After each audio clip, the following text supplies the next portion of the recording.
What's good, everybody? Last season in Marvel Snap, I was able to go infinite in the last week of the season. I wanted to come here and do something a little different. I wanted to give my 10 simple tips to help you get to infinite quickly. You might be asking yourself, can I really get there quickly? And honestly, the answer might be no. But these tips will help you get there, and more importantly, it'll help you get there quicker than you would have otherwise. And while we're going over these tips, I'm gonna have some cool gameplay on the side. So my first tip to getting to infinite quickly, the most important skill is knowing when you should snap and when you shouldn't. A lot of people go through Marvel Snap and they only snap on that 5th turn when they're clearly ahead, and then when they go ahead and snap, their opponent just runs away, just retreats, and that's that. The match is over. You only get 1 cube. In reality, 90% of the time on turn 5, I don't snap at all. I'd rather get that extra cube because I know that my opponent is going to retreat if I do snap. And most of the time when they don't retreat in that situation, they are going to win the game. There's a lot of 50-50 situations in Marvel Snap, and you shouldn't be snapping on those either. Before you're about to drop the big time card that you know is going to set off a chain of events where you're gonna win, that's when you need to snap. You don't want the opponent to know what you're doing until after it comes out on the board. Which leads us to tip number 2. Get to know your decks really well. When you first build a deck, you are not gonna understand how it works. It may not even work at all. There's plenty of hit or miss combinations that I think are gonna work,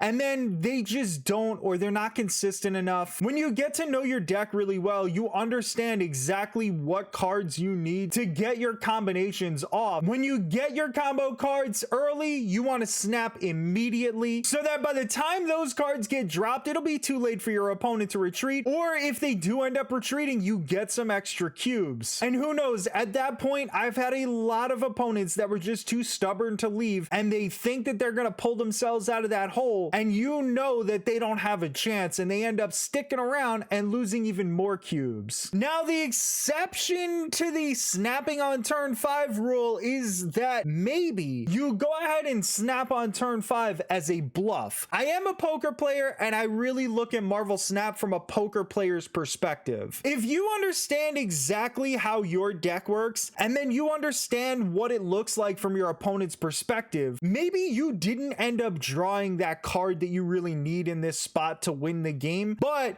if you snap and pretend that you did, from your opponent's perspective, they may very well just believe that you did, and then they retreat, and then you end up winning the game based on that. You don't want to overdo that because there's going to be plenty of times where the bluff doesn't work because, again, some opponents are just going to be stubborn. And tip number 4 is get to know the meta decks and the meta cards, but more importantly, learn how to counter them, because there's going to be plenty of times where you don't have the quote-unquote meta cards and you think that there's no way that you can move up in rank. But honestly, the way I got to infinite last season was not using a traditional meta deck. Granted, some people are not going to have the same exact cards as me, but that's the beauty of the game. There's very few people that have all the cards in the game, and there's very few people that are going to be able to play meta decks all the time. But you may run into a lot of the same combinations, but there's always ways to overcome that. And this is kind of preaching to the choir a little bit, but I'll say it anyway. My best suggestion is to watch a lot of YouTube videos. Watch some guys on Twitch while they explain their mindset. Obviously, you're already here, so you're already doing that. It's just something that I thought I would make a point about. I have plenty of other guides, but you don't have to just watch me. There's a lot of different Marvel Snap YouTubers and streamers that do a great job. I also stream on Twitch. I'll leave my link in the description below. Tip number 5 is going to be one of those that saves you a lot of cubes. When an opponent snaps, take a second, take a breather, take a moment, evaluate the board, evaluate the cards in your hand, and try to figure out what he's likely to play and what combinations he's trying to get off in order to win the game. Despite my advice earlier, most people do not bluff snap.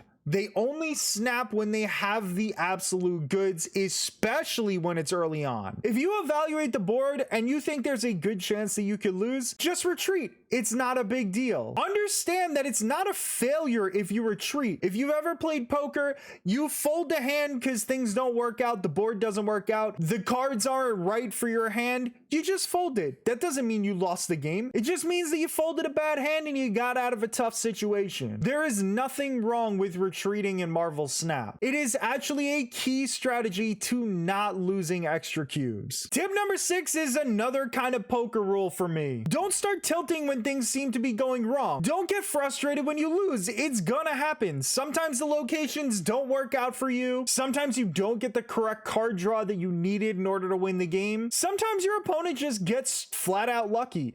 It happens all the time, but don't let it get you frustrated. Don't let it get you down. Don't let it allow you to go on tilt and just start blowing off all your cubes and ruining all the progress that you've made. Remember, it's a month-long grind. You don't have to get to infinite tomorrow if you don't think that you can. Take things day by day, step by step. Don't put too much pressure on yourself, or else things are going to go sour and you're going to lose cubes very, very quickly. Take a break if you need it. This game is supposed to be fun. I know I said that this video will help you get to infinite quickly, and it can, but if you start to get frustrated and you go on monkey tilt, well then you are not going to make it to infinite. Tip 7 is set some goals for yourself as you move up the ladder. Make sure you take some time to appreciate the accomplishment and the value of moving up a little bit. Even if that means you moved up to rank 40 or rank 30 or rank 80, it doesn't really matter. You should be proud of whatever you accomplish in the game. Don't beat yourself up for not being farther along, and instead just celebrate the little victories as you go. Number 8 is experiment a little with your decks. You never know what you may find. Make sure you have a mixture of different elements in your deck. Things like destroy and control. Maybe you didn't think that they would belong together, but your early cards are destroy cards, your later cards are control disruption cards.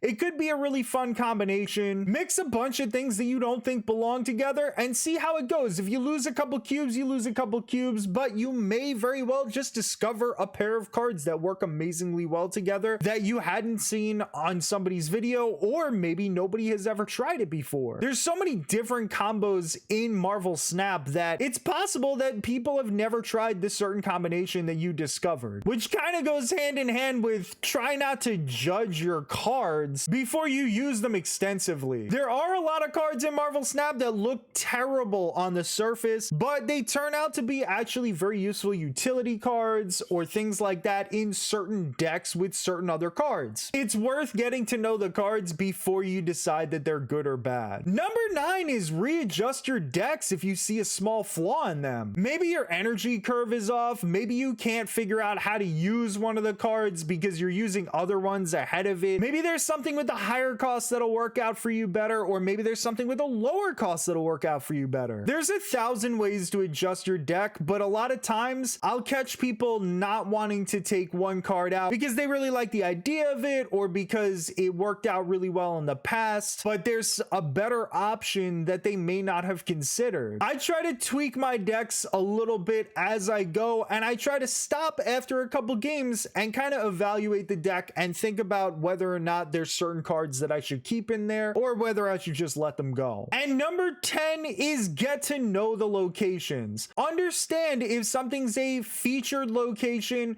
or a hot location that they're going to come up a little more often than other ones, so you might want to take a card or two out of your deck temporarily to pop in better options that'll help you out during those times, or kind of find out how cards interact with these locations where you wouldn't have thought that it would be a great idea. There's a ton of examples where locations just come into play so much in Marvel Snap. Those 3 locations on your board are pretty much 3 brand new cards in your deck that you have to figure out how to maneuver your cards around them. So those are my 10 tips to help you get to infinite. If you enjoyed the content, please give the video a thumbs up, subscribe to the channel, and if you got any questions, ask me in the comment section below. I try to respond to every comment that I get, or you can hit me up on Twitch. I'll leave that link in the description below. Thank you guys so much for watching. I appreciate it tremendously. Have a wonderful rest of your day.